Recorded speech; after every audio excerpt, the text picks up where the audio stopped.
पूछिए, आप क्या पूछना चाहते हैं? साहब, मैं यह पूछना चाहता हूँ कि पतंजलि योग दर्शन में बीज के बारे में उस दिन आप व्याख्या कुछ कर रहे थे, इसके बारे में पूरी जानकारी मुझको नहीं हो पाई। क्या वो बीज वासना के संबंध में है कि क्या है? वासना के संबंध में ही है। तो इसका व्याख्यान आप कर दीजिए।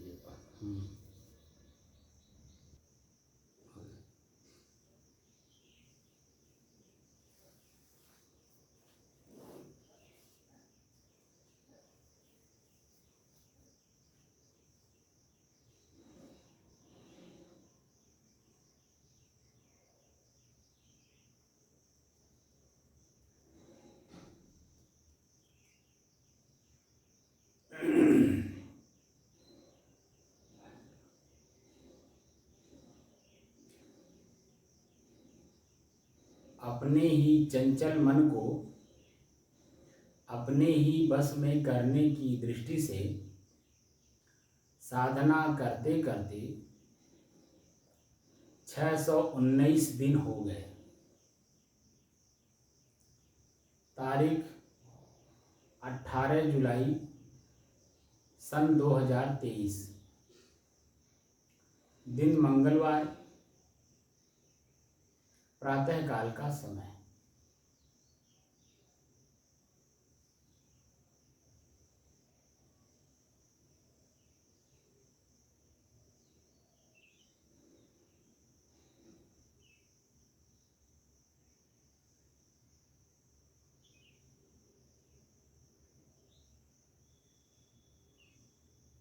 जो अभ्यास हम लोग कर रहे हैं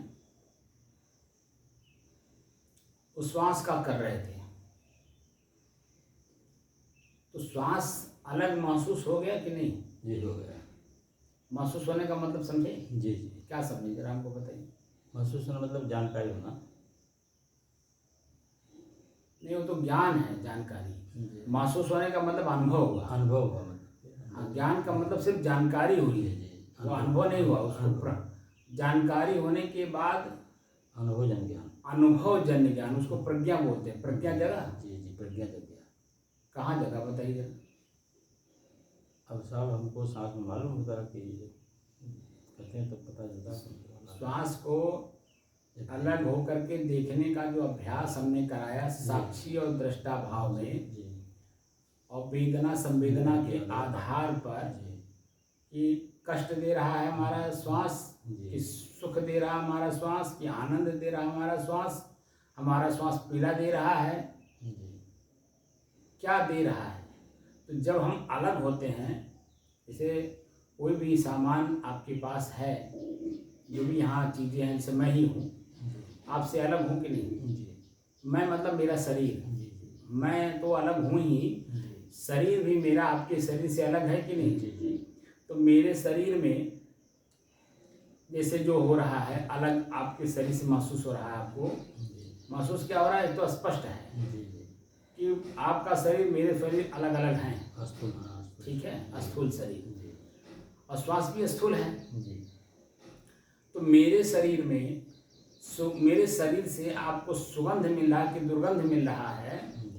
ठीक है, मेरे शरीर से आपको सुगंध मिल रहा है या दुर्गंध मिल रहा है?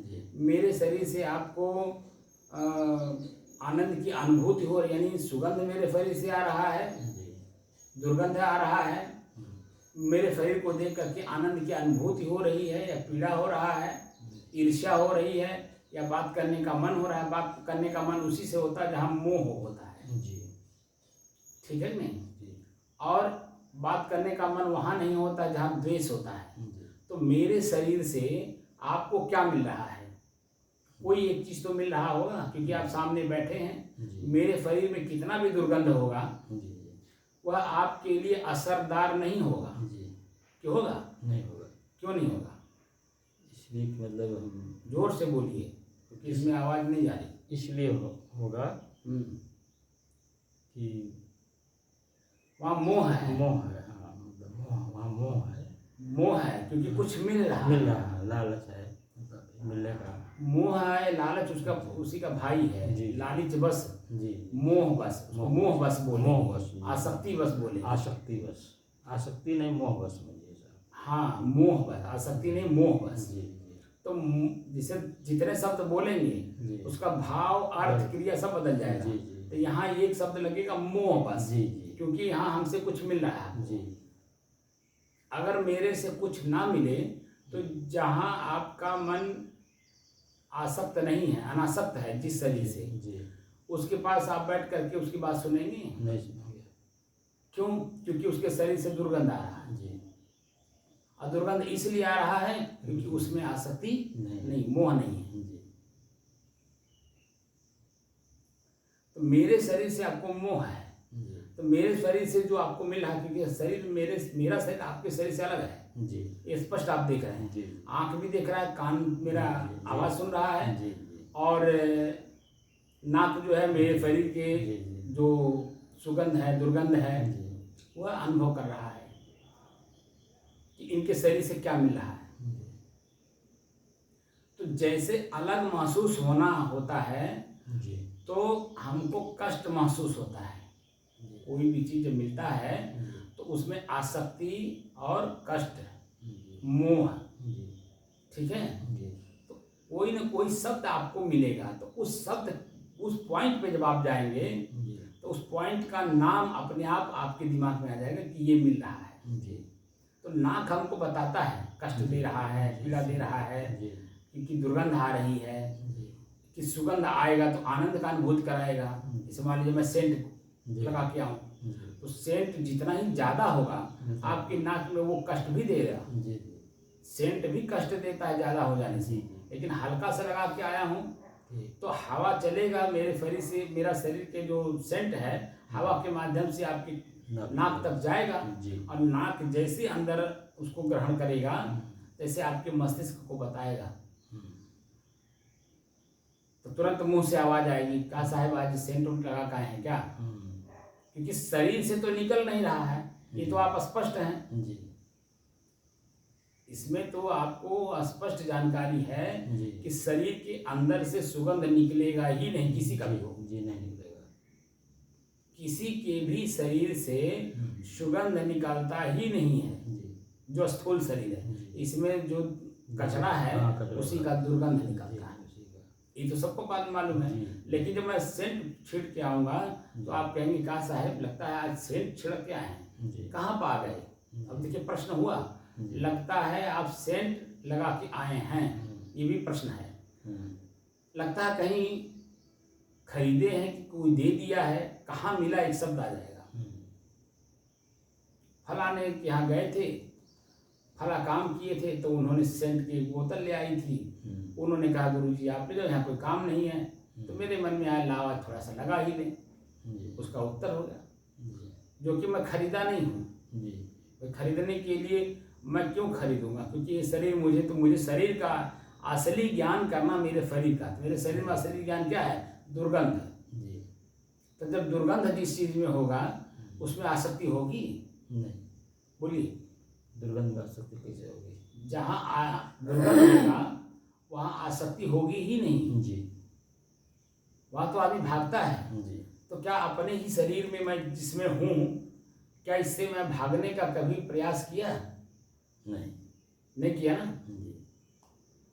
तो भागने का प्रयास जब अब हम कर रहे हैं तो अब धीरे धीरे न मालूम हो रहा है कि हमारे अपने ही अंदर, शरीर के अंदर क्या है और मन के अंदर क्या है। मन भी एक सूक्ष्म शरीर है, बताया था ना, मन चित्त बुद्धि अहंकार शब्द स्पर्श रूप रस गंध है, सूक्ष्म शरीर है, ये सूक्ष्म शरीर है। ये जितने मटेरियल हैं सब मन के ही द्वारा तो निर्मित है। आँख ने देखा मन बन गया, कान ने सुना मन बन गया, नाक ने सुगंध दुर्गंध लिया मन बन गया, जीव ने स्वाद लिया या शब्द बोला, कान ने सुना। अपने शब्द अपने ही जन्म में कष्ट देता है।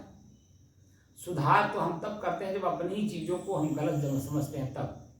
तो साहब सूक्ष्म शरीर में ही तो गंदगी है, स्थूल शरीर में वही नहीं, स्थूल शरीर में तो गंदगी है ही। स्थूल शरीर प्रकृति है जी, तो प्रकृति में ही गंदगी है, वही तो मुझे आसक्त किए हुए है, उसी को तो मैं चाहना ही वासना है। चाहे वो स्त्री से संबंधित विषय हो, चाहे आँख का विषय हो। आँख का विषय मतलब रूप देखना, प्रकृति में ही तो है। वासना सा बीज है ना। बात आप समझे नहीं। बीज तो आपका वास्तव में मन है। मन बना कैसे? आंख ने देख लिया, आकर्षित हुआ, मन बन गया। किसी चीज को आपने स्वाद नहीं लिया, मान लीजिए शरीर से, आप चीकू खाए हैं? जी। चीकू खाए हैं। सीताफल खाए हैं? सीताफल क्या होता है? ले, सीता जब रावण के यहाँ गई थी लंका में, जी। तो एक फल खाती थी वो, तो क्या नाम था उसका? उसी का नाम पड़ गया सीताफल। यहाँ क्या कहते हैं उसको? हैं? यहाँ क्या कहते हैं उसको? शरीफा। हाँ शरीफ खाए हैं? हाँ शरीफा खाए हैं। अंजीर खाए हैं? अंजीर? हाँ। उसको क्या कहते हैं? हाँ, उसको क्या कहते हैं? अंजीर को क्या कहते हैं यहाँ? वो नाम ही उसका अंजीर है। वो गूलर की तरह होता है। गूलर की तरह होता है, गूलर नहीं होता। अच्छा, जो है मतलब विलायती गुड़ जिसको कहते हैं अंजीर। यहाँ विलायती गूलर कहते होंगे, लेकिन उसका नाम अंजीर है। जो कि दवा काम में आता है, मतलब दवा काम आता है। औषधि में आता है। खाए हैं? हाँ तो खाए हैं। हाँ ठीक है। जैसे सब्जी बना कर खाया जाए बहुत अच्छा होता है। वो पुष्टकारक होता है। पुष्टिकार होता है। संत लोग बहुत खाते हैं उसको। अभी एक आम की वैरायटी आई है 121। जी। उसको खाए हैं? नहीं। नहीं खाए ना? नहीं। अभी वो नई वैरायटी आई, इसी साल हम भी सुने हैं, जी। तो हमको भी नहीं मालूम था। अभी कल हम और परशुराम, ये जो बिजली वाले हैं चौधरी, तो दोनों दिन गए थे कोई वो पौधा लेने, आम का पौधा और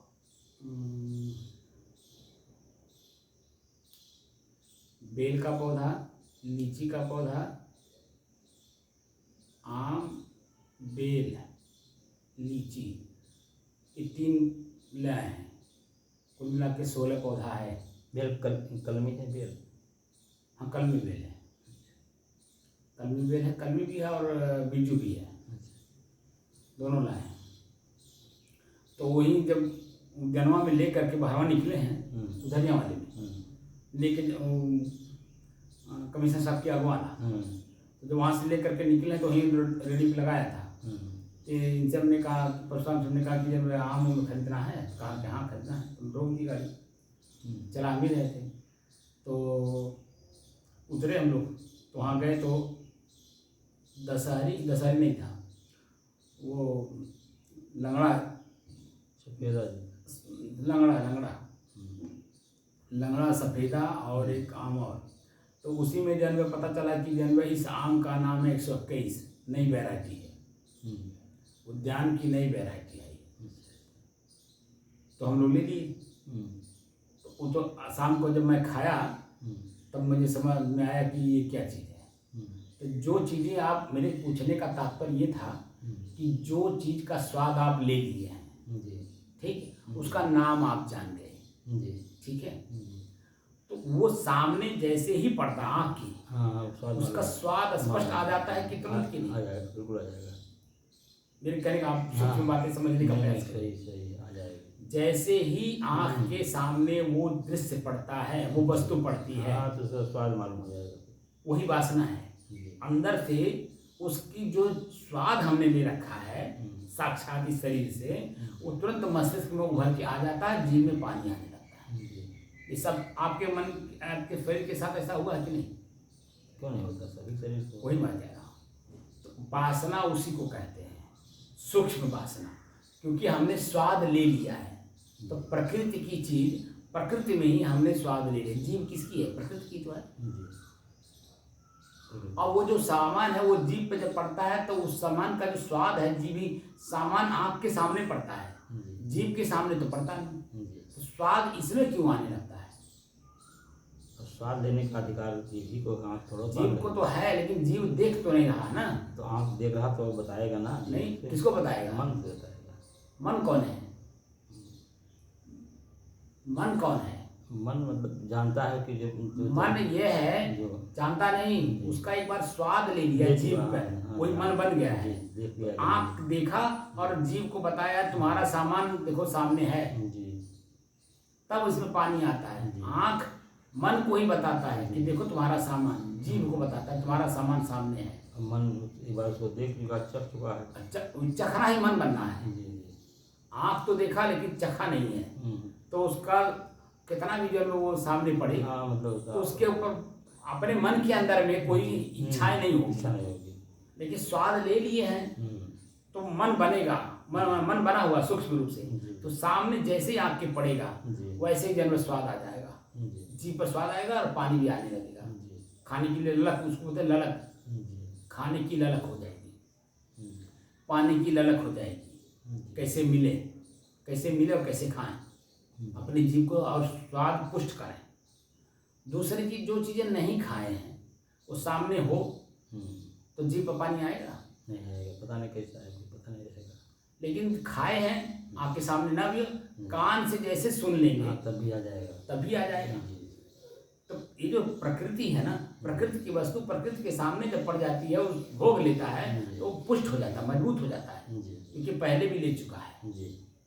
इस शरीर के पहले भी कई जन्म से आप आ रहे हैं, तो जो सामान आप पूर्व में खिलाए हैं, खाए हैं, उसी का स्वाद सूक्ष्म रूप से हमारे अंदर मुंह में बैठा हुआ है।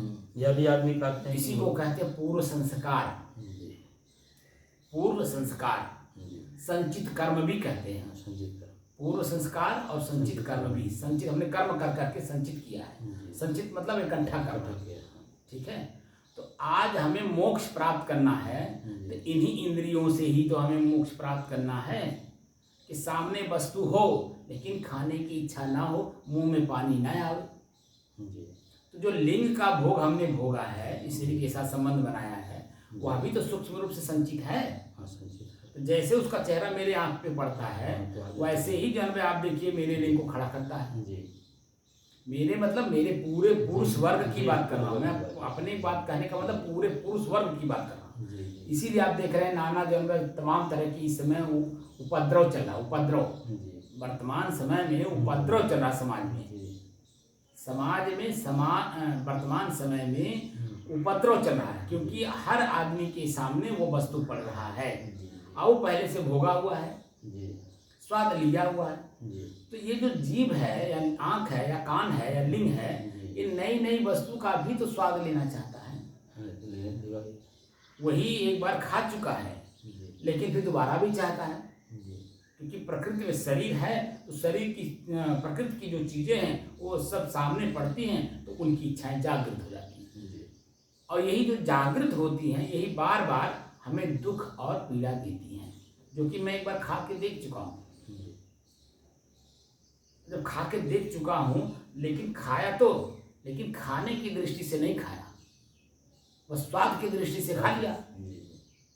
अब स्वाद की दृष्टि से जब खा लिया तो वो स्वाद जब हमारे यहाँ सूक्ष्म रूप से संचित हो गया, और सामने पड़ने के बाद आकर्षित करता है, खींचता है अपनी तरफ। और जब खींचता है उसमें जेब में पैसा है तो आप पुष्ट कर देंगे, अगर जेब में पैसा नहीं है तभी तो चोरी करेंगे, तभी तो बेईमानी करेंगे, तभी तो ठगी करेंगे, तभी तो डकैती डालेंगे, क्योंकि हमारी जो आसक्ति है वो अपनी तरफ खींचती है। वह आसक्ति मेरे बस में नहीं है, मैं आसक्ति के बस में हो गया। इसीलिए हम कुकर्म करते हैं नाना प्रकार के, और नाना प्रकार के कुकर्म का हम कष्ट सहते हैं। वर्तमान स्थिति हमारे समाज की, कलयुग कहते हैं, कलयुग आएगा या कलयुग चल रहा है। कलयुग कभी प्रथम चरण है, ऐसा भी बोलते हैं। तो कलयुग, कल माने वासना होता है, युग माने समय। वर्तमान में वास्तव में वासना का युग चल रहा है। वास्तव में इस समय में वासना का ही युग चल रहा है, क्योंकि आप स्कूल भी पढ़ने जाते हैं, ठीक है, आप वहीं से देखिए बच्चा जन्म लेता है, जन्म लेते ही उसके कान में जन्म तमाम तरह की बातें, माताएं, बहनें, बेटियां, जो जैसा वो बच्चा जिसके साथ जैसा संबंध बनाता, सामाजिक संबंध क्या बनाता, माने संबंध जिसका बना हुआ है, वही बच्चा जो है किसी का चाचा है, वही बच्चा किसी का भाई है, वही किसी का देवर भी तो लगता है। बोलिए, वही बच्चा किसी का देवर भी है, वही बच्चा किसी का भाई भी है, किसी का चाचा है, किसी का कई पद हैं, वो पद हैं। तो पद के हिसाब से जो व्यक्ति उसके सामने पड़ता है तो उसके साथ उस तरह से बात करेगा कि करेगा। तो जिसका देवर लगता है वो जो उसकी भौजाई है वो तो कुछ नहीं जानता है, लेकिन भौजाई जान रही नहीं मेरा देवर है, तो उसके साथ जो है वो कौन कौन से शब्द का प्रयोग करती है आपको क्या पता है। तो कान में शुरू से ही बात को सुनता है वासनात्मक, और शरीर भी हमारी वासनात्मक है। वासना ना होती शरीर क्यों धारण करती, बात को समझ रहे। बीज परिपक्व होता तब तो वासना प्रकट होता। मैं तो ये कह रहा हूँ बीज पहले से प्रकट है, मजबूत है, तभी तो बीज से ही तो हम पैदा हुए हैं साहब। मैं क्या कह रहा हूँ, वासना है जी, तभी तो हम जन्म ले रहे हैं, वो तो मैं कह रहा हूँ। वासना से जन्म ले रहे हैं। वासना से ही तो जन्म, अब वासना पुष्ट है, मजबूत है अंदर में, हाँ पुष्ट है, तभी तो जन्म ले रहे हैं। और जन्म लेंगे तो दुख सुख का अनुभव करेंगे क्योंकि प्रकृति में है, परिवर्तन है, तो परिवर्तन को हम स्थिर करना चाहते हैं, यही तो दोष है। परिवर्तन को परिवर्तन की तरह देखते हुए भी, लेकिन हमें उसमें जो आसक्ति पहले से बन गई है उस आसक्ति को आज ही हमें खत्म करना है, मूल बात ये है। तो कैसे करेंगे, जब जानेंगे तभी तो खत्म करेंगे। तो अभी तो मैं बाहर इंद्रियों को करा रहा हूँ, जो आपको आसक्ति, मूल आसक्ति तो हमारे यहाँ बैठा हुआ है। अभी तो इसकी तो चर्चा मैंने नहीं की, बीच बीच में मैं कुछ बात चर्चा कर देता हूँ, लेकिन अभी तो बाहर इंद्रियां जो हमें प्रभावित करती है, जो खुली हुई हैं, देखती हैं, सुनती हैं, भोगती भी हैं। आँख भोगता भी है कि अपने आँख रूप को जब देखता है तो भोगने लगता है। भोगने का मतलब आसक्ति आ जाती है और उसमें ललक हो जाती है पानी की, तो भोगना ही तो है। कान अपना शब्द सुनता है, प्रिय बात भी ज्यादा जब बोलने लग जाएंगे तो वो अप्रिय लगने लगता है, कचा जाएगा। आप हाँ कचा जाएगा, वही अप्रिय लगना होता है। कचाने का मतलब अप्रिय होना, और यही अप्रिय शब्द सुनते ही पहले ही जन्म क्रोधित हो जाता है, क्रोध उत्पन्न हो जाता है। तो क्या मैं क्रोध हूँ, क्या मैं प्रिय शब्द हूँ, क्या अप्रिय शब्द हूँ, इस तरह से हमें जब अपनी चीज को जानना है। इसीलिए जो पतंजलि योग दर्शन है बहुत महत्वपूर्ण है। किसके लिए, वास्तव में मुमुक्षु के लिए। जो वास्तव में मुमुक्षु है, सभी मुमुक्षु तो है नहीं। मुमुक्षु का मतलब होता है तीव्र मोक्ष की इच्छा वाला व्यक्ति, जिसके अंदर में वास्तव में पूरा संसार अग्नि की तरह दिखाई देता, सब आग में जल रहे हैं। कौन सी आग में, इच्छा रूपी आग में, यानी वासना रूपी आग में पूरा संसार जल रहा है। हमें अपने आप को बचाना है। जैसे पूरे गांव में आग लग जाए या आपके घर ही में आग लग जाए, जो बाहर का घर है, तो भाग करके बचाते हैं कि नहीं। भले कीमती से कीमती सामान रखा हो, जब आग लगती है तो पहले अपने आप को भाग करके बचाने की कोशिश किया जाता है। तो ये जो शरीर है, ये मेरा घर है, इसी घर में आग लगा हुआ, आँख से आग लग जाता है, कान से आग लग जाता है, नाक से आग लग जाता है, जीभ से आग लग जाता है, लिंग से आग लग जाता है, शरीर में आग लगती है। आपको पता है क्रोध क्या है, अग्नि का रूप है। तो आपके शरीर में अग्नि धधक गई, आपको कैसे पता चलेगा, जब पता चलेगा तभी तो बचेंगे। और जब उसी में आप रहेंगे तो जल के खाक होंगे कि नहीं होंगे। तो हम लोग जो है देख रहे हैं कि अग्नि जल रही है, लेकिन फिर भी बच नहीं रहे, उसी में डूबे जा रहे हैं, इसीलिए जल के खाक हो रहे हैं। यानी वासना की पुष्टि कर दे रहे हैं, मजबूत कर दे रहे हैं। वासना मिटा नहीं रहे हैं, वासना मजबूत कर रहे हैं ताकि आगे भी चलता रहे। ये मुमुक्षुओं के लिए ये साधना है, ये वास्तव में मुमुक्षुओं के लिए। श्वास इसलिए दिखाया जा रहा है, श्वास जब अलग मालूम हो जाएगा तब फिर इसको हमें सूंघना है कि नहीं। दुर्गंध आवे चाहे सुगंध आवे, चाहे आनंद की अनुभूति हो, चाहे जैसा भी हो, हम अपने शांत स्थिति में बने रहेंगे। ये प्रकृति में हो रहा, मेरे में नहीं हो रहा, ये मैं देखूंगा। कष्ट आए तो भागूंगा नहीं, आनंद की अनुभूति होगी, ठीक है, सुख का अनुभव होगा तो हम उसको भोगने नहीं लगेंगे, बिल्कुल शांत रहेंगे। ये मेहमान हैं, आए हैं, छू कर चले जाएंगे, मैं स्थिर हूँ, मेरे में ये दोनों नहीं है। इस तरह का जब कल्पना करेंगे, कल्पना नहीं हकीकत की जिंदगी में जब जाएंगे, तब जा करके आपके मन के अंदर में जो वासना है धीरे धीरे धीरे धीरे उससे आपकी जो आसक्ति बन चुकी है वो अनासक्त होगा, धीरे धीरे अनासक्त होगा, एक बैग नहीं होगा। क्योंकि देखिए एक बार जो मकान बना दिया जाता है तो महीना डेढ़ महीना में बन के तैयार हो जाता है, ठीक है। सब ऐसा कोई तरीका कोई नहीं है कि जैसे कि बीज में जो है पहले मेरी बात सुन लीजिए फिर अपने प्रश्न करिए, क्योंकि भूल जाऊंगा। जैसे कोई नया मकान जब बनाया जाता है तो महीना डेढ़ महीना 2 महीना बन के तैयार हो जाता है, लेकिन वही मकान जब खराब हो जाता है 40 साल के बाद, 50 साल के बाद, तो उसी मकान को फिर जब दोबारा उसी मकान को, नया नहीं, उसी मकान को जब दोबारा बनाया जाता है तो उसमें कितना मेहनत लगता है? अधिक मेहनत लगता है। मेहनत लगता है कि नहीं लगता है?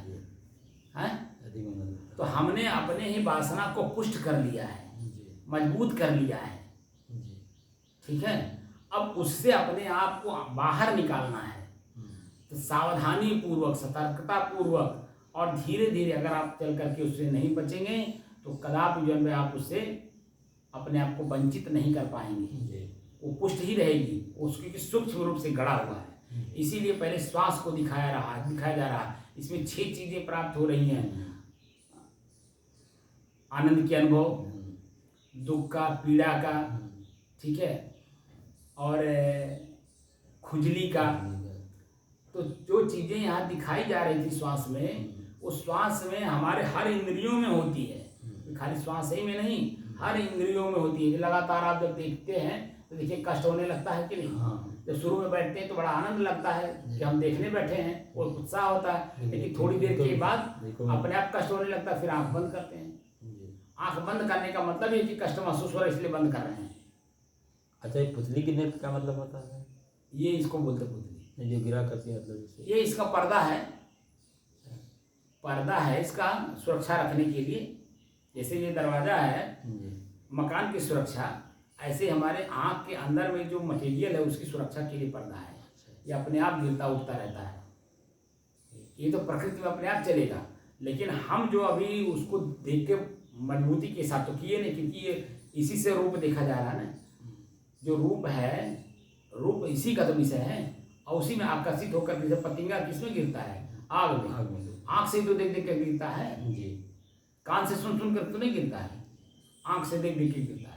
लेकिन मनुष्य ऐसा एक जानवर है, वो सबका चीज कान से सुन लिया, ही फला जगह बहुत अच्छी, बहुत अच्छी। कहाँ? अरे चल हम भी चलें। अब सुना नहीं कि भर लड्डू तैयार हो गया मन में, हम भी चलेंगे, हम भी भोगेंगे उसको।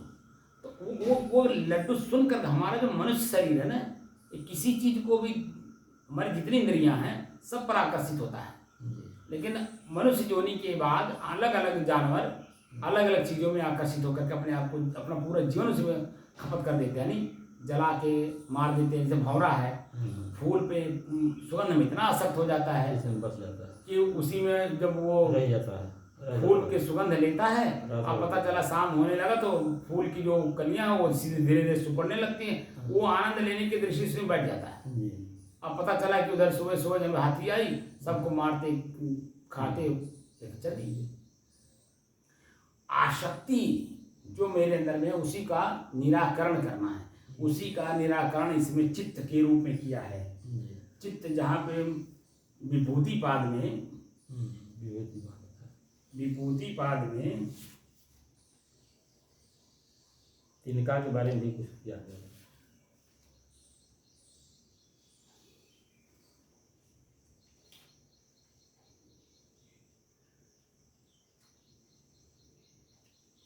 पच्चीसवां और 26वां यही तो मैं बताया था। जी जी।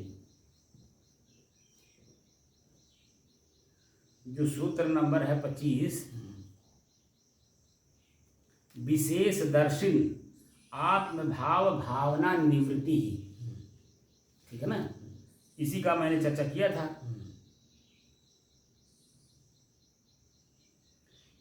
तो इसका जो दे रहे हैं,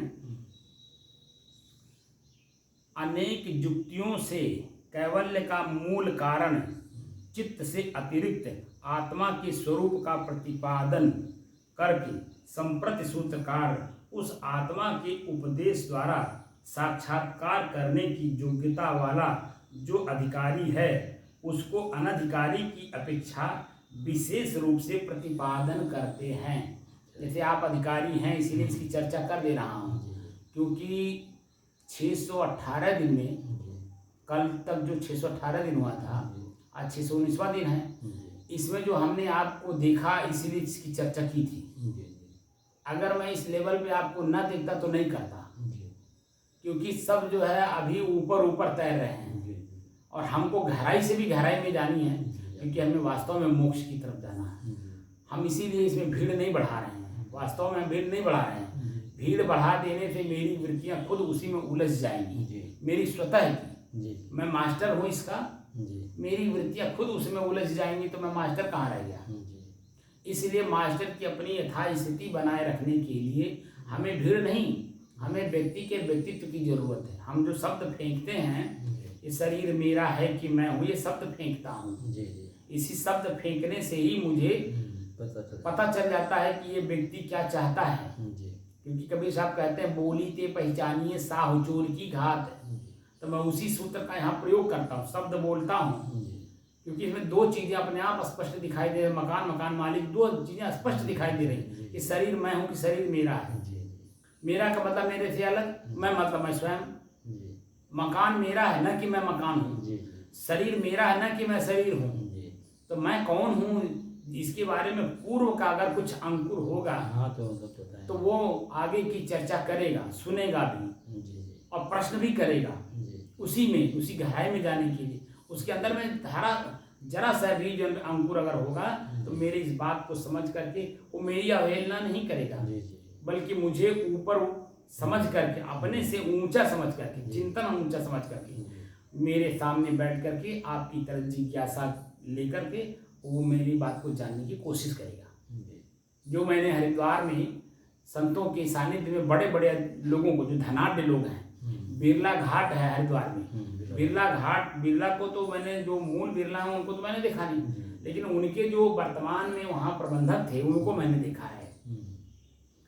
तो संतों के सानिध्य में जा करके एक गमछा पहनना, एक बंडी पहनना, एक छोटी सी तौलिया लेकर के कंधे में, संतों के सानिध्य में ऐसे बैठ करके उनकी कथा को सुनना, ये मैंने देखा है। जो कि बिरला हमारे देश के सबसे बड़े धनाढ्य आदमी हैं, और उनको मैंने संतों के पास जा करके बैठ करके ये चीजें देखा है। तो मेरे कहने का मतलब है कि जब बड़े बड़े लोग संतों के भाव को समझते हैं तब उनके चरणों में रहते हैं। संतों के चरणों में वो नहीं रहता है जिसको अभी पूर्व का कुछ भी ज्ञान नहीं है, अंकुर ही नहीं है। तो वो तो कहता है तू का साधु, हाथों से बड़ा साधु तो हम हैं। हम ही को आकर के, हम ही हमारे सामने जो कि ये भी सीधी कुछ नहीं जानता, और हम ही को कहता हमारा तुमसे ज्यादा बड़ा तो हम साधु है। हम कहते हैं बात तो सही है, कहते हैं भाई जब साधु हुआ लाओ बैठा तो आप पैर और धो दी, तो कहता अरे महाराज हम साधु थोड़ी है। तो हम कहें कि अभी आप ही तो कह रहे हैं कि मैं आपसे बड़ा साधु हूँ। तो हम लोगों को तो सिखाया गया है कि जो बड़ा हो उसका पूजा किया जाता है, वो आदर्शवान होता है, उससे कुछ मिलता है। तो आपसे कुछ मिल पाऊंगा मैंने तभी तो पैर धोऊंगा, ऐसे थोड़ा धो दूंगा। लेकिन पहले मेरा भाव जगा कि आप अपने से खुद व्याख्या कर रहे हो कि मैं आपसे बड़ा साधु हूँ। तो मैंने कहा कि भाई आपका चरण धो दूँ, चरण धो करके तभी तो सेवा करूँगा, तो कुछ मिलेगा आपसे। भाई हम लोगों को जो सिखाया गया है गुरु के सानिध्य में कि अपने से जो बड़ा हो उसकी पूजा कैसे की जाती है, तो पूजा वहीं से शुरू होती है, पैर धोने से। पैर धो करके सिंहासन पर बैठाया जाता है, आरती उतारी जाती है, फूल माला पहनाया जाता है, अगरबत्ती जलाई जाती है, ठीक है। वो क्या बोलते हैं उसको, वो जो काला काला होता है, खुशबू वाला जो है, हाँ, उसको भी जलाया जाता है, यानी उनकी अच्छी से खातिर की जाती है। तो भाई पैरवा तो पहले ढील से धोएगा तब ना आगे ले चलेंगे, क्योंकि आपसे कुछ लेना है। मैं प्रश्न करूंगा, जिज्ञासु हूँ, आप उसका कुछ उत्तर देंगे, और उत्तर जब देंगे मैं पाऊंगा, मैं गर्व होऊंगा। तो वो सब चीजें तो जानते नहीं, भाग लिए कह देते हैं मैं आपसे बड़ा साधु हूँ। तो बड़े साधु हो तो भाई बड़े की तरह रहो। ऐसे ही जब हम लोगों को रहना पड़ता है, सबकी सुनना पड़ता है, लेकिन हमारी जो ओरिजिनल बात है हम सबके सामने नहीं कहते हैं, क्योंकि मैं अलग हूँ ये बात तो बुद्धि स्तर पे हर आदमी बता देता है। सही बात है, मैं हूँ कि मेरा है। प्रश्न जैसे आजकल कर रहा हूँ कि ये शरीर मैं हूँ कि मेरा है, तो आदमी वहीं उलझ जाता है। पहले तो कहता है मेरा है, फिर पहले कहता है कि ना मैं हूँ ना मेरा है। इस तरह से चर्चाएं चलने लगती हैं, तो वृत्तियां उसी में उलझ जाती हैं। वो मैं उसी में परख लेता हूँ ये आगे बढ़ने लायक है कि नहीं। तो मैं आपको जिज्ञासु समझ करके ही ये बातें कहा था।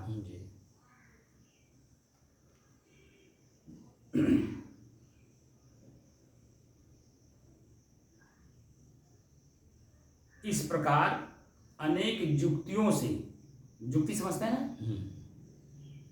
अनेक जुक्तियों से कैवल्य का मूल कारण चित्त से अतिरिक्त, कैवल्य का मूल कारण क्या है मालूम है? कैवल्य कहते हैं अकेलेपन का एहसास। कैवल्य का मतलब अकेलेपन का एहसास। ये आँख बहुकांत करता है, अकेलेपन का एहसास नहीं कराता है, क्योंकि प्रतिक्रिया नहीं करता। आँख देखा था सामने वाले को, देखा किसने देखा? आँख ने देखा। भाव क्या जगह ये नहीं कर पाता है, बस खाली देखा, मुंह बिचका दिया क्योंकि कुरूप है, लेकिन मन बड़ा प्रसन्न हुआ, हंस दिया क्योंकि वो सुंदर है। अब फिर उसी के पीछे पीछे दौड़ेगा। कुरूप है, मुंह बिचकाया, भागेगा, लेकिन रूपवान देखा, हंसेगा और उसी के पीछे पीछे जाए। इसी को आसक्ति बोलते हैं। मन भागेगा ना सब, मन तो शरीर को भी तो शरीर मन ले जाता है। आँख तो देख करके बता ही दिया तो ठीक है, शरीर कौन ले जाता है? शरीर मने ले जाता है। तो फिर शरीर किसके द्वारा चलता है? मन के द्वारा तो चलता है। तो आंख देखा मन बन गया, तो मन बना तो जब वो लेके जाएगा कि नहीं लेके जाएगा? वही तो आसक्ति है। बात पूरी बात समझ में आ रही नहीं आ रही? मन ही आ सकती है, मन ही तो ले जाता है। कबीर साहब यहाँ एक पॉइंट पे कहे भी हैं, तन राता मन जाता है। जहाँ शरीर जाएगा तो आंख जाएगी कि नहीं? साथ साथ जाएगी। कान जाएगा कि नहीं? साथ साथ। नाक जाएगा कि नहीं? साथ साथ। जीभ जाएगा कि नहीं? साथ। यानी जो पूरी बॉडी है वो साथ रहेगी कि नहीं रहेगी? तन माने शरीर, यानी पूरी बॉडी। तन राता, तन जहाँ जहाँ जाता है, तन राता का मतलब जहाँ जहाँ जाता है। इंद्रियां जाएंगी साथ, तन राता मन जाता है, तो मन भी तो साथ साथ जाएगा, क्योंकि आंख देखेगा, कान सुनेगा, नाक सूंघेगा, जीभ बोलेगा, जीभ खाएगा, स्वाद लेगा, पैर चलेगा, तो वो मन बनता जा रहा है ना। तन राता मन जाता है। और कहते मन राता तन जाए। जैसे लखनऊ जाना है तो पहले मन बनाना पड़ता है, लखनऊ जाना है, क्यों जाना है, इसीलिए जाना है, नहीं जाएंगे इंपॉर्टेंट काम है, मेरे गए बिना होगा नहीं, क्योंकि वो आदमी मेरे को ही पहचानता है, मेरे अलावा किसी को मैं भेजूंगा तो पता नहीं क्या करेगा, उल्टा कर देगा, सीधा करेगा। तरह तरह के मन में प्रश्न कल्पना जगती है। तो पहले मन बनाते हैं कि मैं लखनऊ जाना है, तो क्यों जाना है? वो तो मन वही मना है, क्यों जाना है। तो फिर वही फिर धीरे धीरे तो तन राता मन जात है, मन राता तन जाए, तन मन ये कह हो रहे, तब हंस कबीर का है। हंस का मतलब विवेकवान। विवेकवान व्यक्ति तभी हो पाता जब तन और मन को एक कर लेता। तन मन ये कह हो रहे, एक कह जब हो जाता तब हंस कबीर का है। यहाँ जो मैं आपको विवेकवान बन करके मैं आपको शिक्षा दे रहा हूँ, या मेरा मन मेरा तन मेरे से एकदम जुड़ गया है, तब मैं आपको इतनी ऊंची ऊंची बात बता पा रहा हूँ। मैं भी अगर मन के हाथ बहा होता, इंद्रियों के हाथ बहा होता, शरीर में आसक्त होता, तो इतनी बड़ी बड़ी बात नहीं कर पाता। क्योंकि शरीर अभी देखिए पसीना हो रहा है, अभी पंखा चलाने का मन कर देता, फिर आगे बढ़ता, एसी लगाने की बात करता। मैं 618-19 दिन हो गया, हमने इसमें कौन सी चीजें लगाई बताइए? जो शुरू में था वही है, बल्कि पंखा भी खराब पड़ा हुआ है, आपके पीछे वाला पंखा खराब पड़ा हुआ है, हमने उसको भी ठीक नहीं कराई, क्योंकि हमें अपने शरीर की आसक्ति को जीतना है। जिस समय हमारी आपकी चर्चा हो रही है, इस समय देखिए पंखा चल रहा है, पंखा चलाएंगे तो आवाज नहीं आएगी, हर हर हर करेगा। तो अपने शरीर को अपने बस में किए हो तब तो उसको हम सहन कर ले रहे हैं। अगर मेरा शरीर मेरे बस में ना होता, पसीना जो है मुझे कष्ट देता, पीड़ा देता, भागने का मन करता, बाहर इतना शुद्ध हवा चल रहा है, उसका आनंद लेने के लिए तो वहां भेज देता, तो इतनी बड़ी बड़ी चर्चा नहीं करता। तो आँख हमारा है, हमारे बस में होना चाहिए, नाक हमारा है, हमारे बस में होना चाहिए। ये सब चीजें जो मैं दिखा रहा हूँ अपने बस में करने की दृष्टि से, न किसी को भोगने की दृष्टि से।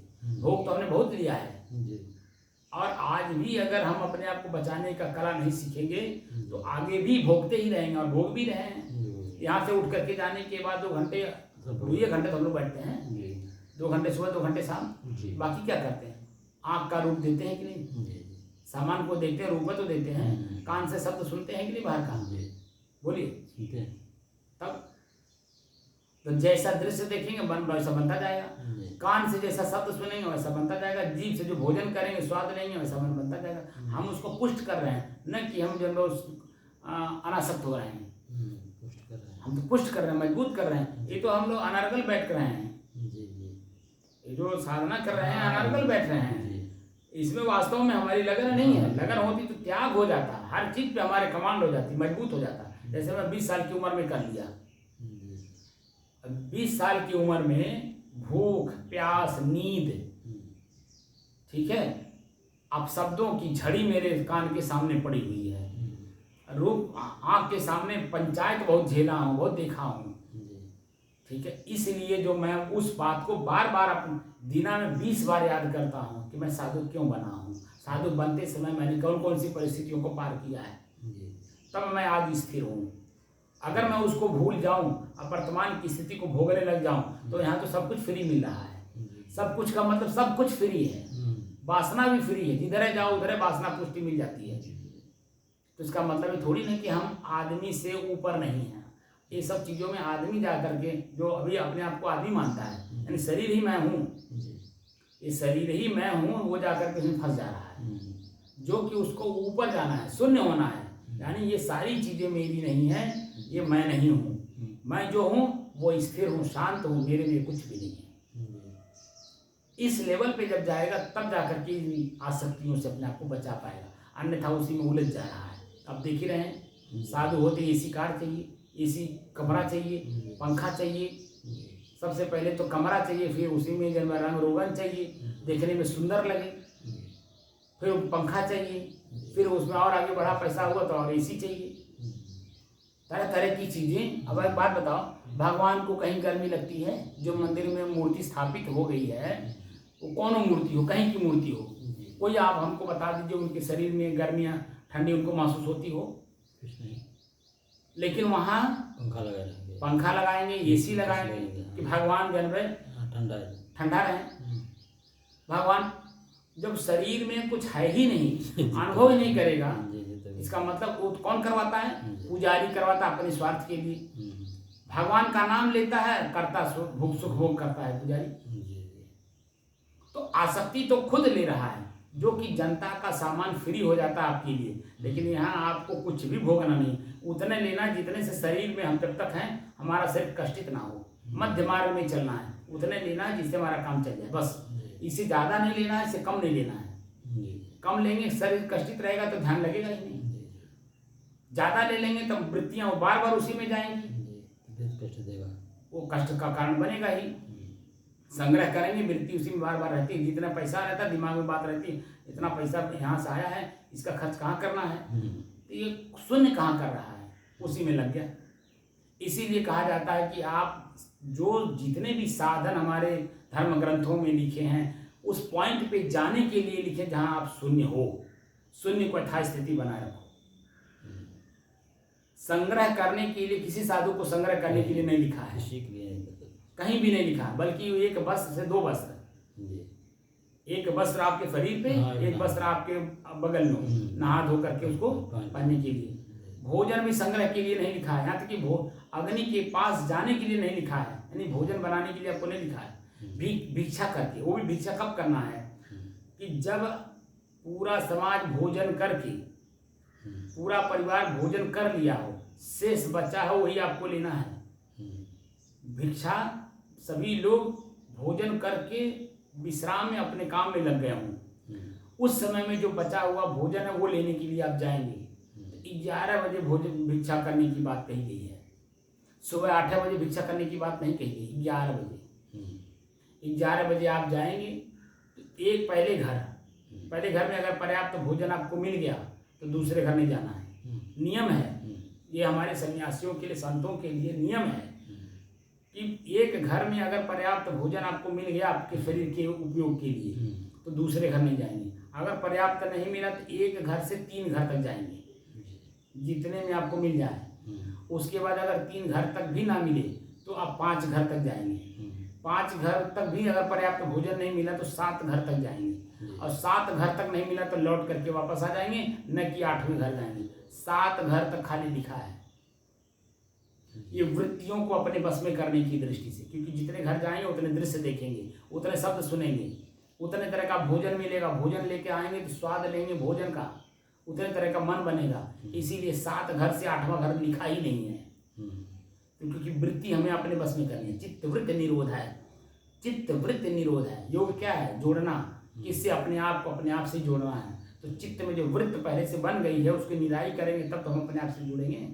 तो भिक्षाटन में सब पकाना मतलब पका हुआ अनाज कुछ भी मिल जाए, फिर बनाना पड़ेगा, कराना पड़ेगा, बनाना नहीं पड़ेगा। पका ही भोजन दिया जाता है वहाँ, कच्चा भोजन का इसीलिए समय बचा रहे। हाँ समय बचा रहे, समय बचाने के लिए, क्योंकि आपके पास ये जो जीवन है पूरा 100 साल का, ये कोई ज़्यादा समय नहीं है आपके लिए, बनाने में टाइम लगेगा, एक एक मिनट का कीमत है आपका, इसीलिए पका भोजन। हाँ इसीलिए पका हुआ भोजन सिर्फ लेने की बात कही जाती है। जो भी, वो भी भिक्षा में पात्र आपका खुद होगा, नहीं कि वो उसके पात्र में लेंगे आप।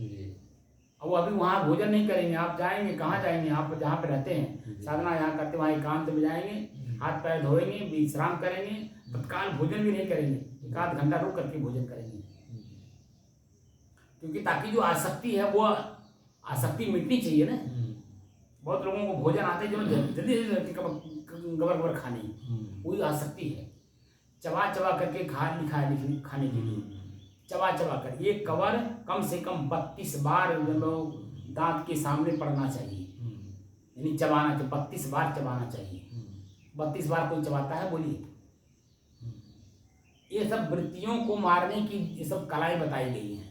हमारी वृत्तियां जो है आसक्त ना हो, हम शरीर में हैं इसकी आसक्ति ना हो, इसीलिए ये सब चीजें कही गई हैं। आपकी स्थिरता का वहाँ प्रतीक देखा जाता है, आप कितने स्थिर हैं, व्यवहार में कितने स्थिर हैं। अध्यात्म में तो आंख बंद कर लिया, आप स्थिर हैं कि नहीं, आप कहाँ हैं वो तो आप जानते हैं ना, लेकिन यह व्यवहार आपका मालूम बता देता है कि आप कितने स्थिर हैं। हम जिस चीज में ज्यादा आसक्त होंगे वो चीजें हमें ज्यादा दिखाई देंगी। किसी भी चीज में हम आसक्त हैं तो दिखाई देगा, वो सभी लोग जान जाएंगे कि उसी तरह आपका नाम डाल देंगे, उसी के तरह आपका नाम बता। जैसे मैं लाल कपड़ा बार बार पहनता हूँ तो मेरा नाम गौड़ कर दिए, नाम मेरा राम लखन दास है, लेकिन मेरा नाम लाल बाबा, क्योंकि कपड़ा बार बार लाल पहनता हूँ। बाकी मेरे चरित्र पे कहीं कोई दाग नहीं है, न कोई ना इस तरह से मैं कह सकता है। हेलमेट वाला बाबा भी नहीं कहते हैं, मोटरसाइकिल वाला बाबा भी नहीं कहते हैं, क्योंकि उनको मालूम है कि वो जो मोटरसाइकिल एक साधन है, वो साधन समझ के चलाते हैं, न कि जब उसमें आसक्त हैं। आसक्त होते तो एक बदलते, 1 महीने में 2 एक बदल देते, साल में बदल देते, क्योंकि आसक्ति उसमें है। और मैं चलाता इसलिए हूँ क्योंकि व्यवस्था की दृष्टि से वो एक साधन है। अगर मुझे कहीं जाना है साधन है चले जाएंगे, साधन नहीं है तो आज के दौर में जब कोई किसी का इंतजार करता है, पैदल जाने में कितना समय लग जाएगा। तो इसलिए वो साधन समझ के चलाता है, इसलिए कोई हमको मोटरसाइकिलिया वाला बाबा या हेलमेट वाला बाबा ये सब नहीं कहते हैं। और वो भी जब मैं चलाता तो पूरे नियम से चलाता हूँ, हेलमेट लगाकर, ड्राइविंग लाइसेंस है, गाड़ी का कागज है, इंश्योरेंस है, हर चीज़ तैयार करके चलता हूँ कि ताकि भाई जो समाज का रूल है, रूल तो हम ही लोगों ने बनाया है, बुद्धिमान लोगों ने बनाया है समाज की दृष्टि से, हमारी स्वयं की सुरक्षा की दृष्टि से, स्वयं की सुरक्षा की दृष्टि से सब बनाता हूँ। वो सब चीज़ें लेकर के चलता हूँ ताकि सुरक्षित रहूँ। मैं स्वयं सुरक्षित रहूँगा तो पूरे समाज को सुरक्षा देने में हमें आसानी होगी। तो यहाँ जो कह रहे हैं, चित्त में जो वृत्त बनी हुई है, वृत्त को निकालने के लिए बातें लिखी हुई है। विशेष दर्शन आत्म भाव भाव न निवृत्ति इति, है ना, जो कल चर्चा संयोग से देखिए चौधरी साहब भी आ गए, जो कल चर्चा किए थे, परसों किए थे ना। देखिए इसको पढ़ते पढ़ते लिखते लिखते फट गया है। विशेष दर्शन आत्म भाव भावना निवृत्ति इति। तो अब इसका एक एक शब्द तोड़ करके इसका व्याख्या हम बता रहे हैं आपको। विशेष दर्शन है, ठीक है, दर्शी यहाँ दर्शन है, विशेष दर्शन है। विशेष दर्शी उपदेश के अधिकारी पुरुष की अर्थात चित्त से अतिरिक्त आत्मा के साक्षात्कार करने वाले जोगी पुरुष की। यहाँ आप लोग जोगी हैं, दोनों जनी इस समय वर्तमान में जोगी हैं। क्यों जोगी हैं? जोग और जोगी, जोग मतलब होता है जुड़ना, टूटना और जुड़ना। तो कहाँ से टूटना, कहाँ जुड़ना? तो वासना से टूट करके अपने स्वयं के स्वरूप स्थिति में से जुड़ना, स्वरूप से जुड़ना, स्वयं मैंने अपने आप से जुड़ना, ठीक है। तो इसलिए आप लोग जोगी हैं, कि अपने आप से जुड़ने की कोशिश कर रहे हैं, कोशिश कर रहे हैं, न कि जुड़ गए हैं। तो इसलिए योगी हैं। विशेषदर्शी, उपदेश के अधिकारी पुरुष की अर्थात चित्त से अतिरिक्त आत्मा के साक्षात्कार करने वाले योगी पुरुष की जो आत्मभाव भावना निवृत्ति ही, आत्मभाव भावना है, वह निवृत्त हो जाती है। निवृत्त हो जाती है मतलब खत्म हो जाती है। निवृत्त का मतलब खत्म हो जाना होता है। सामने वस्तु हो, सेब पड़ा हो, हम भले 100 बार खाए हों, स्वाद लिए हों, लेकिन सामने सेब पड़ा है, उसका स्वाद मेरे जीभ पर नहीं आएगा। इसको कहते हैं निवृत्ति, उसकी आसक्ति का निवृत्ति। सामने है, हमको नहीं खिला रहा है, हमारे मन में कोई द्वेष नहीं होगा। हमको अगर खिला देता तो आसक्ति होती, नहीं खिला रहा है तो अनासक्त रहेंगे, कोई द्वेष भी नहीं होगा। कोई बात नहीं। उनका जैसे कभी कभी ऐसा होता है, हमारे पास है, हम आपको खिला रहे, खिलाते खिलाते आप सब खा गए, मुझे बचा ही नहीं, तो वहाँ जब द्वेष नहीं होता। कोई बात नहीं, अरे बहुत भूखे थे भाई, हम तो अपनी जीव को अपने बस में कर लिया, तो भावना क्या आ गई, भूखे थे, भोजन कर लिए, तृप्त हो गए हमने, मन में प्रसन्न होता, भले कुछ नहीं छोड़े, भले कुछ नहीं छोड़ा। वहाँ अपने अंदर में जैसे हमने, हमारे अंदर में एक भाई बचेगा तो हम ही खा लेंगे, भावना तो ये है। नहीं बचेगा तो कोई बात नहीं, तो वहाँ आसक्ति नहीं होगी। तो मतलब अब शब्दों का झड़ी नहीं लगाएगा, कोई ऐसा शब्द का प्रयोग नहीं करेगा जिससे कि सामने वाला, खाने वाला मन कष्ट हो जाए, ऐसा शब्द का प्रयोग नहीं करेगा। और आगे भी जब उसका मन कहीं आगे भी नहीं किसी से बोलेंगे, फलनवा बड़ा खाएगा मुझको बनाएगा, हाँ, ऐसा शब्द का प्रयोग नहीं करेगा। आप समझ रहे हैं? इसलिए ये वृत्तियां निवृत्त हो जाती हैं। जो सामने घटना घट रही है, उस घटना का खाली साक्ष्य बनेगा, साक्षी खाली रहेगा, न कि उसको हम अपने दिमाग में रख लिया और बार बार किसी से कहते घूमेंगे। बहुत हम लोग क्या करते हैं, वासना में इतने अपने आप को लिप्त कर लिए हैं कि सामने नहीं बोलेंगे, लेकिन दूसरे के सामने। बहुत लोगों को मैं देखता हूँ, आएंगे आपसे बात करने और हमसे आंख मिला मिला के बात करेंगे। बात करना आपसे, समस्या समाधान आपसे होना, बात हमसे क्यों कर रहा है? मैं तो वहां कोई मार तो कोई वैसा है नहीं वहां। इसलिए जो काम जहां करना है, जिससे करना है, जिस रूप में करना, उसी व्यक्ति से करना चाहिए। दूसरे व्यक्ति से बात नहीं करनी चाहिए, क्योंकि सामने वाले को कष्ट होगा, और कष्ट होगा तो आपका काम नहीं करेगा। हमारी वृत्तियां इन बातों को समझती नहीं है, बस खाली आपके पास पहुंच गए, आपके सुना के इन बात इनसे करना है, लेकिन सुना आपको है तो कष्ट होता है कि नहीं होता है? ऐसे पॉइंट पे आपको कष्ट होता नहीं होता है?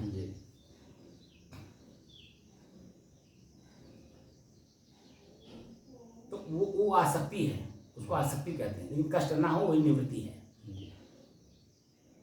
आत्मभाव भावना निवृत्ति, आत्मभाव भावना है वह निवृत्त हो जाती है। अर्थात पूर्व जन्म में मैं कौन था, ये जो प्रश्न है, पूर्व जन्म में मैं कौन था, कहाँ था, किस प्रकार से स्थित था, तथा वर्तमान में मेरा वास्तविक स्वरूप क्या है, वर्तमान समय में मेरा वास्तविक स्वरूप क्या है, और यह जो मेरा शरीर है वह भूतों का कार्य है अथवा भूतों का समूह है, वह भूतों से भिन्न है।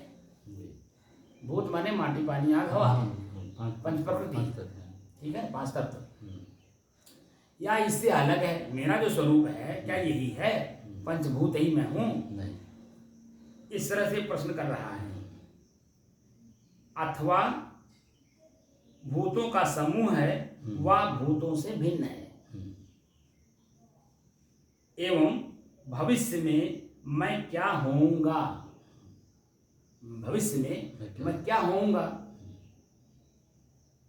कौन होऊंगा और किस प्रकार होऊंगा भविष्य में, इस प्रकार का जो विचार वह आत्मभाव भावना, इस तरह का जो विचार है वही आत्मभाव भावना है कहा जाता है। और यह भावना जीवात्मा में अनादिकाल से होती चली आ रही है। जिस जिस जन्म में हम लोग रहे होंगे, उन जन्मों में भी ये बातें आई होंगी, और आज भी है कि इस शरीर के पहले मैं कौन था, इस शरीर के बाद मैं कौन होऊंगा, ये प्रश्न हमेशा बार बार मन में होता है। इसी को आत्मभाव भावना कहते हैं। परंतु जब यह आत्मा विशेषदर्शी हो जाती है तब निवृत्त हो जाती है। विशेष किसी भी चीज को जब आप विशेष रूप से देखते हैं, जैसे जो इंस्पेक्टर है, जैसे आप भी अपने विभाग के दरोगा रहे तो इन्वेस्टिगेट करने गए होंगे ना कोई विषय पे, कोई प्रकरण पे, तो वहाँ जो प्रश्न लगा लगा करके कौन तोड़ा, क्यों तोड़ा, कितने लोग मिलके काटे, कहाँ बेचे, जंगल का जो पेड़ कटा आपको इन्वेस्टिगेट करने के लिए भेजा गया तो कौन सा पेड़ कटा, पहला प्रश्न, किसने काटा, दूसरा प्रश्न, किस गांव का आदमी काटा, तीसरा प्रश्न, कितने लोग मिलके काटे, चौथा प्रश्न। इन सब प्रश्नों का उत्तर ढूंढते हैं कि नहीं। ऐसे ही मैं कौन हूँ, कहाँ से आया हूँ, क्या ये आँख हूँ, क्या मैं कान हूँ, क्या मैं नाक हूँ, क्या मैं हाथ हूँ, क्या इनके विषय हूँ, क्या मैं स्वाद ले रहा हूँ, स्वाद मैं हूँ, क्या मैं कान से शब्द सुना तो शब्द ही मैं हूँ, अच्छा शब्द मिला तो चिपकने लगा और बुरा शब्द पड़ा तो दुखी होने लगा, तो क्या मैं यही हूँ। इस तरह से प्रश्न करेंगे तब न सही तरीके से उसका अर्थ मिलेगा, उत्तर जब भी मिलेगा जब सही तरीके से हम इन्वेस्टिगेट करेंगे, खोज करेंगे और अपने भीतर ही, इस शरीर के भीतर ही मैं रहता हूँ, लेकिन मुझे नहीं मालूम कि मैं इसी शरीर में रहता हूँ, इस शरीर को मैं मान के काम करता हूँ। अभी तक ले जो हमने स्वाद लिया लिंग का, जीव का वो शरीर को मैं मान करके ही लिया। अब वही जो हमारे सिर चढ़ गया, जैसे मैंने कहा था ना, एक भालू नदी में बह जा रहा था, लेकिन जो नाविक ने देखा कि कंबल बहा जा रहा है, वो कंबल समझ करके कूद गया, जो हमारे बच्चों को काम आएगा या हमें ओढ़ने के काम आएगा। उसके दिमाग में जो भी चलता हो, कूदा, जैसे कूदा तब कंबल उसी को पकड़ लिया क्योंकि भालू था। अब जब उसको पकड़ लिया तब उसी में कभी कंबल नीचे, कभी वो ऊपर, कभी वो ऊपर, कभी वो नीचे। अब ऐसे करके पूरा उसी नदी में चल रहा खेत, बह जा रहे हैं। दूसरे नाविक देख देख करके कह रहे, भाई अरे तू कंबल निकालने गया था या उसी को पकड़ने गया था, या जो पकड़ लिया है। तब उसमें से आवाज निकलती, अरे बचाओ, ये कंबल मुझे पकड़ लिया है क्योंकि ये भालू है, मैं कंबल समझ करके आया था। ऐसे ही मैंने जो इंद्रियों का विषय का भोग लिया वो कंबल समझ करके लिया, लेकिन अब वो मुझे ही पकड़ लिया क्योंकि वो भालू निकल गया। अब वही मेरे दिमाग से निकलता नहीं। देखिए आज के 20 साल 25 साल पहले जाइए और आज ही के दिन, आज ही की तारीख में जो काम किए होंगे आपको याद है? लेकिन जो याद होगा, जो काम मजबूती के साथ आपने किया होगा वो याद होगा। कुछ याद है तो जो संग्रह हो तो याद हो जाएगा। वो बार बार पंच करता है। और वही अगर सुख मिला होगा तो उनसे बात करने का मन करेगा। जिस अधिकारी से आपका कोई बुराई निवृत्त हुआ हो, ठीक है, तो वह अधिकारी आपके दिमाग में बार बार स्मृति में रहेगा। और जिस अधिकारी के साथ आपका दुर्व्यवहार हुआ, उसने आपके साथ दुर्व्यवहार किया, वह बार बार स्मृति में आएगा, लेकिन जो सामान्य रहा वो स्मृति में नहीं आएगा। कोई घटना वाला घटना वाला जो मोटी मोटी घटना वो बार बार याद आएगी, और वही याद कर करके बार बार हम लोग कभी पीड़ित होंगे, कभी आनंद का अनुभव करेंगे, कभी उनसे बात करने का मन करेगा, कभी स्मृति आ गई, अरे यार महा दुष्ट आदमी था, मेरा बड़ा नुकसान कर दिया। कोई अगर कह भी दे फलाना बहुत अच्छा आदमी है और वह आदमी आपके साथ दुर्व्यवहार किया हो, तो तुरंत पूछेगा ना, बहुत कौन तुम्हारा हित कैले, हमार तो कबो हित नहीं कैले। अच्छा सर, आत्मा जो है तो जीव कहाँ से आ गया? वही तो प्रश्न मैंने भाई, इस प्रश्न का उत्तर मैं 200-300 दिन पहले ही बता दिया हूँ कि जब तक मैं वासना में तो जीव है। जीव है, हाँ, तो वही कहावत है, वासना में कैसे आ गया जब जी हम तो इस प्रश्न का उत्तर तो कोई नहीं बता सकता। हमारे ऋषि महर्षि भी नहीं बता पाए, इसीलिए कि नीति नीति शब्द कह दिया, नैति नैति, वो जो हो गया सो हो गया। अब उसके बारे में अगर जानने की कोशिश करेंगे तो कहाँ कब से आए पता है? अरे इसी जन्म का जब से शरीर में हो, इसी जन्म का आपके बचपन का कोई बात याद है? 5 साल से लेकर के 10 साल की बात याद है? भूलता जाता रहता है, तो भूलता जाता है। तो बताइए कब आया था, कौन पता है? किस जन्म में आया था, कोई पता है? तो उसके बारे में सोचना है तो मूर्खता की बात हो जाएगी। हाँ, मैं हूँ वर्तमान में उसमें लिप्त हूँ, दुखी हूँ, पीड़ित हूँ, इससे निपटारा हम कर सकते हैं। किसके पास जैसे भौतिक संसाधन है, मान लीजिए आप समाज में रहते हैं तो समाज में कोई बुराई आती है, कोई मान लीजिए गाली दे दिया, आप उसे छुटकारा पाने चाहते हैं तो आप पुलिस के पास जाएंगे, दरखास्त देंगे। एक जिम्मेदार पर वहाँ बना हुआ है, उनके पास आप जाएंगे, दरखास्त देंगे, वो आपका आकर के वहाँ समस्या समाधान कर देगा। ऐसे ही जो समस्याएं हैं हमारे ही जीवन में, इन समस्याओं का समाधान भी इसी शरीर में है, वर्तमान में है। अब वर्तमान का उपयोग हम कर ही नहीं रहे हैं, भूत और भविष्य की बात कर रहे हैं। भूत जो बीत चुका है, जो आने वाला नहीं है, और जो लौट के आने वाला नहीं है, और जो आगे अभी आने वाला है उसके बारे में कोई जानकारी नहीं है। वो तो अंधा मोड़ है, वो अंधा मोड़ है, किधर खसकेगा कोई पता नहीं है, उसके बारे में चिंता करें। लेकिन जो वर्तमान है, वर्तमान का कोई चिंता है जबकि वर्तमान में ये सब कुछ, तब वर्तमान ही भूत और भविष्य दोनों को संभाल सकता है। लेकिन वर्तमान में हम कोई काम कर ही नहीं रहे। वर्तमान में मेहनत करना पड़ेगा, पसीना निकालना पड़ेगा, भूख प्यास ठंडी गर्मी को सहन करना होगा। हमें सब करना नहीं चाहते तो कैसे होगा? इसलिए जो है, जो चीजें हैं जहाँ है, जैसे है, जिस रूप में है, उसको यथावत समझ लेना और फिर उसमें आसक्त न होना, धीरे धीरे आसक्ति उससे खत्म करना, ये हमारा आपका दायित्व है। हम मुमुक्षु है। मुमुक्षु का मतलब होता है तीव्र मोक्ष की इच्छा वाला। तो हम दौड़ करके चल नहीं सकते, क्योंकि जीवन में जब तक हैं तब तक तो रहना ही पड़ेगा। दौड़ के मान मोक्ष प्राप्त भी कर लें, आपको बता भी दें, पता चला आगे जन्म में हमारे साथ आप धोखा कर दीजिए कोई, क्योंकि जब मैं अपनी बात आपसे कहूँगा आपके दिमाग में घूमेगा, अच्छा रुका तो है, बता ही जाता है, और ऐसा सामान आपके सामने लाके प्रस्तुत कर देगा कि आप उसी में आसक्त हो गए। और जैसे आसक्त हुए तैसे तो आपको वो जो गिराना चाह रहा था तो गिरा दिया। तब आपसे पूछेगा कहिए, उस दिन तो बहुत बड़ी बड़ी हाँक रहे थे, आज कहाँ है? जीभ को किसी ने कहा मैंने जीभ को अपने बस में कर लिया, और लड्डू सामने आ गई, और वो जीभ पे पानी आ गया और उठा के खा लिए, तो सामने वाला तुरंत उस समय बोल देगा। जगराम जैसा मुंहफट अगर रहेगा तुरंत बता देगा कहिए उस दिन तो बहुत बड़े बड़े हाँक रहे थे कि मैं अपनी जीभ को अपने बस में कर लिया हूँ, आज कहाँ है आपका जीभ? उठा के खा लिए। वहाँ मैं जब आपको देता तब आप खाते, तब आसक्ति नहीं था, लेकिन मैंने रख दिया, आपने उठा के खा लिया। उठा के खाना ये आसक्ति में आता है, लेकिन आपको कोई दे रहा हो तो आसक्ति में नहीं आता है। तो अब तो फैशन है सर, 4 आदमी बैठे हुए हैं, अगर रख देते हैं फिर वो तो अलग बात है। तो उठाने वाला है जो जब देखता है, जैसे वो तो एक सामाजिक प्रक्रिया हो गई ना। यहाँ हम साधक एक विशेष रूप में हो गए, हम सामान्य आदमी तो है नहीं, हम अपने जीव को अपने बस में करने में लगे हैं। तो बस में किया हुआ व्यक्ति कोई चीज कहीं नहीं छूता है। आपके घर पे कोई फंक्शन हो रहा हो, कोई एक ऐसे आदमी आ जाता है तो हाँ आपका गुड़ भी नहीं खाता है, गुड़ भी अगर आप ला करके रखे तो नहीं खाता है। और वहीं सामान्य रूप में आप जब वहाँ क्या क्या रखे हैं सब खाने लगते हैं। उनको अपने इतना भी ज्ञान नहीं है पेट है या कचरे का डब्बा है। ये जो शरीर है ये कचरे का डब्बा है या शरीर है, इतना भी ज्ञान नहीं है। सब कचर कचर कचर कचर कचर इसमें डाले जाते हैं। आप देखते होंगे कि आजकल कौन सा वो चला है, बफर सिस्टम। बफर सिस्टम में थाली लेकर के पहुंच गए, अपने खुद उठा के भर ली।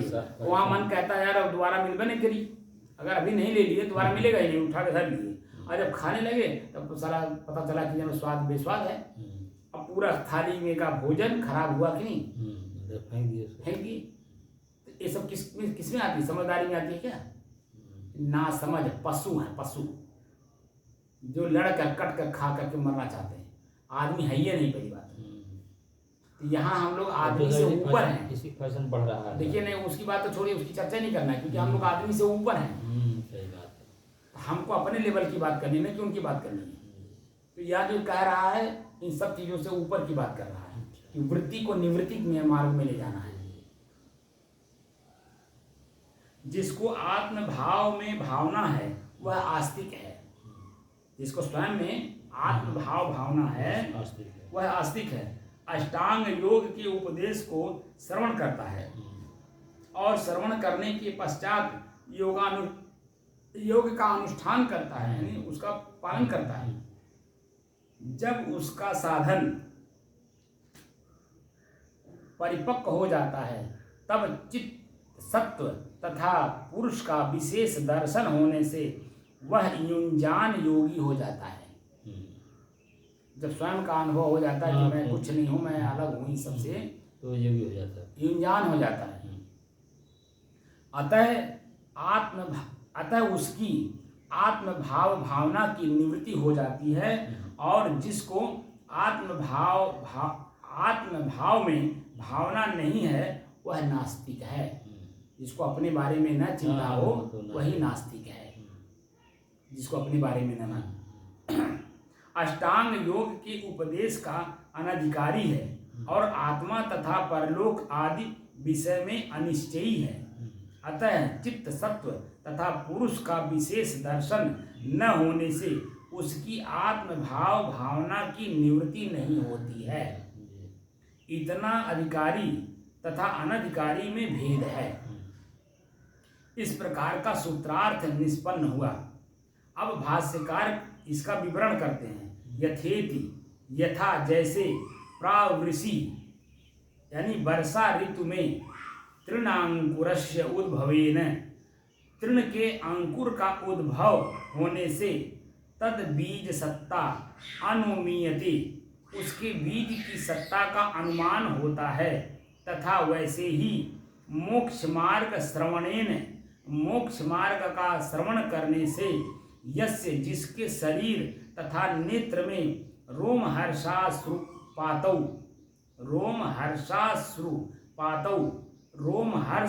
तथा अश्रुपात दृश्यते देखे जाते हैं, तत्र अपि उस पुरुष में भी विशेष दर्शन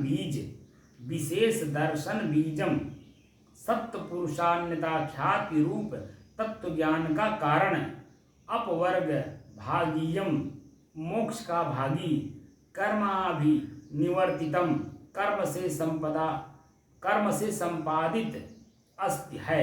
इस प्रकार का अनुमीयते अनुमान होता है। अर्थात जैसे वर्षा ऋतु में अंकुर की उत्पत्ति को देखने से उसके बीज का अनुमान होता है, वैसे ही मोक्ष मार्ग की कथा सुनने से जिसका शरीर रोमांचित तथा नेत्र अश्रुपूर्ण देखा जाता है, उसके पूर्व जन्म के कर्म से संपादित मोक्ष का हेतु माने कारण, हेतुभूत ज्ञान के साधन का अनुमान होता है। इसने कोई साधन कर रखा है, इसने पूर्व जन्म में आत्म कल्याण का साधन किया है।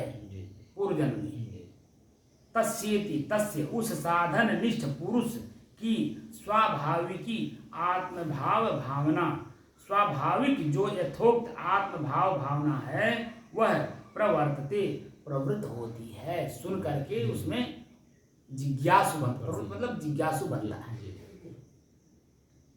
यस्य अभावात् जिस पूर्व जन्मकृत सुकृत कर्म के अभाव होने से इदम उक्तम स्वभावम मुक्त्वा इस पूर्वोक्त स्वभाव को छोड़कर दोषाद अविद्या आदि दोष से एसाम जिनकी पूर्व पक्षी कर्म का फल नहीं मिलता है, आत्मा के अभाव होने से परलोक भी नहीं है, इस प्रकार के पूर्व पक्ष में ही रुचि च और निर्णय पंचविंशति तत्व निर्णय में अरुचि भवति होती है, वे अधिकारी नहीं है, ऐसा अनुमान होता है। जैसे जब मैं शब्द बोलता हूँ कि शरीर मैं हूँ कि मेरा, अगर उसमें जिज्ञासु होता पूर्व जन्म का अंकुर है तो आगे भी उसका जवाब दे करके पढ़ना चाहता है। लेकिन अगर उसके अंदर में अंकुर नहीं है तो वहीं पता भी चल जाता है, इसलिए हम लोग आगे चर्चा नहीं करते हैं।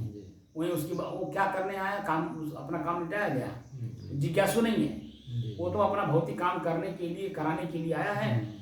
आपसे काम बन गया तो ठीक है, नहीं हंसी खुशी से जाएगा, नहीं बना तो दुखी होकर जाएगा। तब आप ही को आंख दिखाएगा, तो देख ले तमाम वही बात बोलता है। अर्थात यथोक्त लक्षणों से अधिकारी अनधिकारी का पता लगाकर अधिकारी को ही योग तत्व का उपदेश करना चाहिए। ये मेरे लिए है, इसीलिए मैं भी निहाय बढ़ा रहा हूँ। क्योंकि जितने भी लोग आएंगे वो जो आज वर्तमान में बाबा रामदेव के चलते खाली आसन और प्राणायाम तक लोग सीमित रह गए, वहीं तक खाली वो सीमित है, वही वो यहाँ चाहते भी हैं, उसके आगे का कोई चीज नहीं चाहते हैं। जो कि तो अपने स्वास्थ्य और हेल्थ के लिए चाहते हैं कि मतलब, अरे हेल्थ भी तभी शुद्ध होगा जब आपका मन शुद्ध रहेगा। मन से और स्वास्थ्य से चीनी और पानी का संबंध है। मन संतुष्ट है ही नहीं, शरीर को संतुष्ट करके क्या करेंगे? एक जगह संतुष्ट होगा, दूसरी जगह फिर उभर जाएगा। आजकल का जो दवा है, एक जगह जो एलोपैथ है, एक जगह फायदा करता है तो 10 जगह नुकसान करता है। आयुर्वेद कोई खाता है? कोई नहीं करता। वो फायदा नहीं करेगा तो नुकसान भी नहीं करेगा, लेकिन आयुर्वेद कोई नहीं खाएगा। और अगर वो फायदा करता है तो जड़ से करता है। बात को समझ नहीं? और यहाँ हम लोग एलोपैथ तुरंत लाभ चाहते हैं, तुरंत एक चीज, जैसे सर में दर्द हो रहा है तो सर में दर्द हो रहा है तो एलोपैथ की गोली लाओ, खाओ, थोड़ा सा राहत मिल जाएगा। लेकिन 10 जगह नुकसान कर रहा है, ये कहाँ पर मालूम है? मालूम होते हुए भी खाए जा रहे हैं। बहुत दुर्गत वर्तमान समय में समाज का वो दुर्गति है जो हम शब्दों में बयान नहीं कर सकते, इतनी दुर्गति है। इसीलिए सुख जीव का काम है कि स्वयं पहले बचा ले। इस समय पूरा धार में सभी लोग जा ही रहे हैं, जान जान के कूद रहे हैं धार में। जान रहे कि जो कूद रहा है आंख से देख रहा है कि कूद रहा है तो मर रहा है, और हम भी कूद रहे हैं उसी को। वासना इतनी इसमें प्रबल हो गई है कि अब क्या बताएं आपसे। वही जो आप बताए हैं वही सही है। इसलिए जो जिज्ञासु है उसका कर्तव्य है वो अपने आप को बचाए। कलयुग वासना का युग है। तो वही मैं कह रहा हूँ कि इसमें हम लोग हैं तो हमारा आपका कर्तव्य बनता है कि अपने आप को बचाइए। जो आपके पास बैठे सिर्फ उसी से चर्चा करिए। आप जैसे आज पहले वो क्या नाम है, आसाराम बापू, रामपाल, राम रहीम या अन्य साधु लोग पंडाल लगा लगा करके लोगों को शिक्षा देते थे। 13 की संख्या हो गई है। 13 की संख्या हो गई ऐसी लाइन में। नहीं 13 कहाँ है, वो तो बहुत आ रहे हैं, वो तो अलग बात है। वर्तमान समय में हमारा आपका कर्तव्य बनता है कि हम अपने आप को बचाएं। जी अपने आप को। हम जब भीड़ इकट्ठा करने लगेंगे, उसी भीड़ में कौन सा एक अंश आपको कहाँ खींच करके ले जाएगा आपको पता नहीं है। इसीलिए सतर्कता और सावधानी। जो जिज्ञास शब्द बोल करके देख लीजिए। शब्द में अगर उसमें रुचि होगा तो आपसे सटेगा, शब्द में रुचि नहीं होगा तो आपको आप ही को उल्टा कर देगा, क्योंकि वो उसको उसमें रुचि नहीं है। इसलिए जो रुचिकर ना हो उसको अपने शब्द का अनुभव नहीं कराना चाहिए। जैसे आप बता रहे थे कि उस संत के पास आप गए थे तो आपको खदेड़ रहे थे वो। नहीं वो तो देखिए उनके हमें मालूम था उनके अंदर में बहुत बड़ी शक्ति थी। वो तो अलग बात है, तो मैं जिज्ञासु था। आप जाते रहे। हाँ तो वो हमको जब परख लिए वही तब तो जब वो हमें बहुत बड़ी चीजें दी है। वैसे हमको भी चाहिए कि हम परख करके तब हम दें, किसी को कोई चीज दें हम परख करके दें। हमें भी बहुत सी चीजें जो हम वीडियो में नहीं अपलोड कर रहे हैं, वो खाली हम लोग जब बैठ जाते हैं, जब शांत हो जाते हैं तो वीडियो में मैं नहीं लेता हूँ। वो तो जब बोलता हूँ इसलिए बोल करके वीडियो बना करके अपलोड कर देता हूँ, लोग सुने कि जो मैं तत्काल देख रहा हूँ उसमें और ये सुन रहा हूँ उसमें कितना डिफरेंस है। वर्तमान में सब खाली पागल की तरह, भेड़ी की तरह उसमें कुएं में कूदे जा रहे हैं। ठीक है ना? तो हमें कुआं में वो भेड़ी नहीं बनना है, कुआं में कूदना नहीं है, हमें कुआं से अपने आप को बचाना है। तो हम भेड़ी, हम झुंड नहीं ना है। हम अपने आप को अनुभव करने की मैं व्यक्तिगत अकेला हूँ, ये झुंड मेरा शरीर है और शरीर को ही मुझे अपने आप में बस में करना है। आत्म, ये बात समझ में आ गई? ये जो अंकुर वाली बात आप कह रहे थे, ये बात यहाँ आ गई। आगे बढ़े हैं? ठीक है, नहीं साफ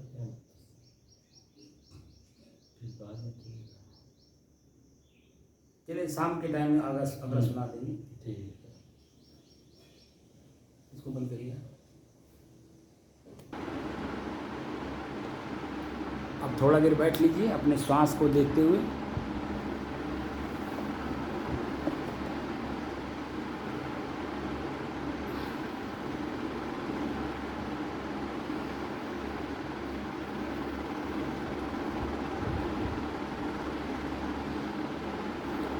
अभी आपको कैसा अनुभव हो रहा है? जब पंखा नहीं चला था तब शरीर में पसीना हो रहा था, तो कष्ट हो रहा था कि नहीं? जी। हो रहा था ना।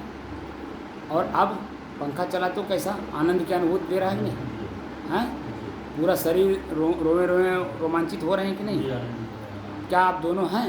दोनों में से कोई एक हैं आप? सबको नहीं। हैं? सबको नहीं। नहीं है ना? ना हमको ठंडी है, ना हमको गर्मी है, ना बरसात, हमको कुछ नहीं है। तो हमको अनुभव नहीं है सारी चीज़ें, तो माया तो का जो अनुभव। आप हैं वही शेष बच जाते हैं, उसमें तो कुछ ठीक है ना? उसमें कुछ नहीं है। हाँ, उसमें कुछ नहीं है। मैं कुछ भी नहीं हूँ, प्रकृति हूँ ही नहीं। जी, जी। प्रकृति में बच गए हैं। हम बच गए हैं। तो प्रकृति से निकलने का कोशिश कर रहे हैं। हाँ, तो इसीलिए मैं आपको कान अभी तो खाली श्वास को दिखाया, अब आँख का अभ्यास करवा रहा हूँ, ठीक है? तो कान वाला जो आप पूछ रहे थे, जी। तो कान वाला भी हम करा देंगे, लेकिन वो भीड़ में जाना पड़ेगा। जी। वो भीड़ में जाना पड़ेगा। कान वाला का अभ्यास करने के लिए रोज़ भीड़ में जाना होगा, और आपके घर चल कर के करना होगा, और ऐसी जगह बैठना होगा जहाँ आपके यहाँ की जो नकिष्ट से नकिष्ट औरतें हैं, जो गालिब से बात करती हैं, उनके बीच में बैठ कर के हमें साधना करना होगा। उनके शब्द को सुनते हुए भी हम अनसुना करके साधना में लीन हो जाएं, ये अभ्यास वहाँ होगा। एकांत में नहीं, वो बहुकांत में करना पड़ेगा। बहुकांत में कर पाएंगे आप? तो अपने घर आप तो आप कर ही रहे हैं, वहीं आप धीरे धीरे शब्द को सुनते रहिए, और सुनते सुनते सुनते सुनते अपने आप में लीन हो जाइएगा। तो हम मुझे ले जाएंगे और वहाँ हम लोग साधना करेंगे तो लोग उल्टा हंसेंगे हम लोग। इसलिए अपने घर में सबका शब्द सुनते हुए और अनसुना करके साधना करिएगा। पहले शुरुआती दौर में उनके आवाज़ को सुनिएगा। जब अकेले बैठते हैं तो कान को बाहर कर दीजिएगा, ठीक है? और कौन कौन क्या क्या बोलता है सुनते रहिएगा, और उसके बाद जन्म में फिर धीरे धीरे धीरे कंट्रोल करते करते करते अपने पास ला करके कान को, और सीधे उसी में लीन हो जाइएगा। ये अभ्यास अपने घर पे करिएगा, शब्द को सुन सुन करके कि कौन कौन क्या क्या बोलता है, क्योंकि सबकी आवाज़ तो आप परखते ही हैं, तो आवाज़ में वो क्या क्या बोलते हैं। तो थोड़ा एक काम आप करिएगा धीरे धीरे, आपको मैं बताऊंगा, जैसे जैसे बताऊंगा वैसे वैसे अभ्यास करिएगा, क्योंकि उनके साथ व्यवहार भी आपको उल्टा करना होगा। जैसे कोई सब्ज़ी मंगा रहा है तो सब्ज़ी जाने मत जाइए, लेने मत जाइए, पैसा भी मत दीजिए। हम जैसे जैसे धीरे धीरे बताएंगे, उनकी आवाज़ भाषा कैसे कैसे बदलेंगे वो आप देखते रहिएगा, ठीक है ना? हाँ, तो आप करिएगा, ठीक है? अच्छा, बैठिए।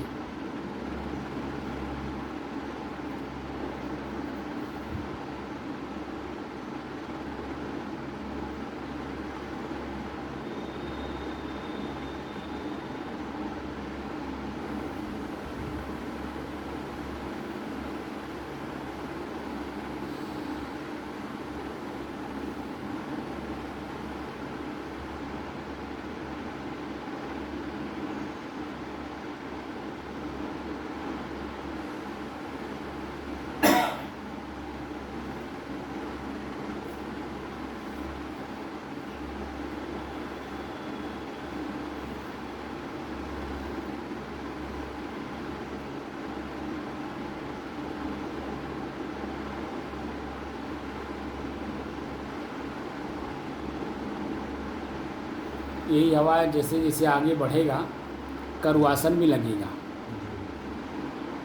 अब यही जो पसीना हुआ है, धीरे धीरे देखिए आप ठंडक भी एहसास करा रहा होगा, करा रहा कि नहीं? आवाज़ जो है बेकार लग रही है।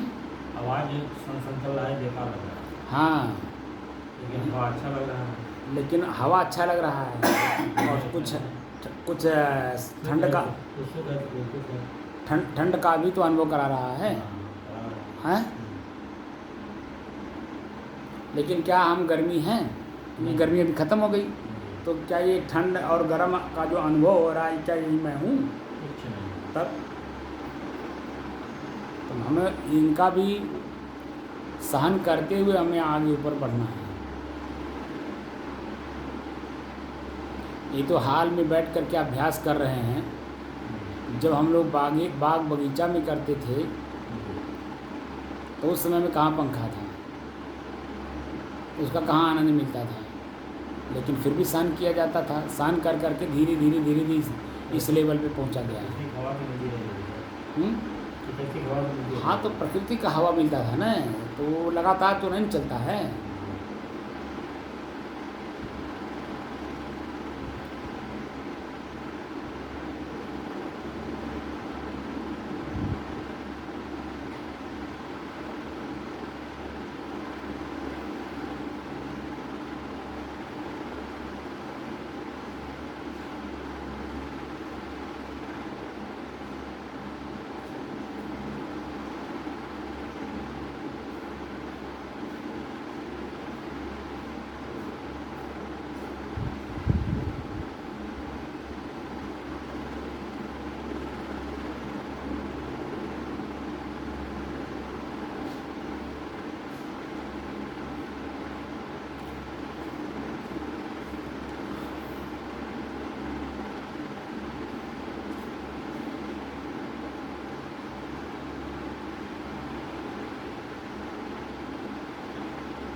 साहे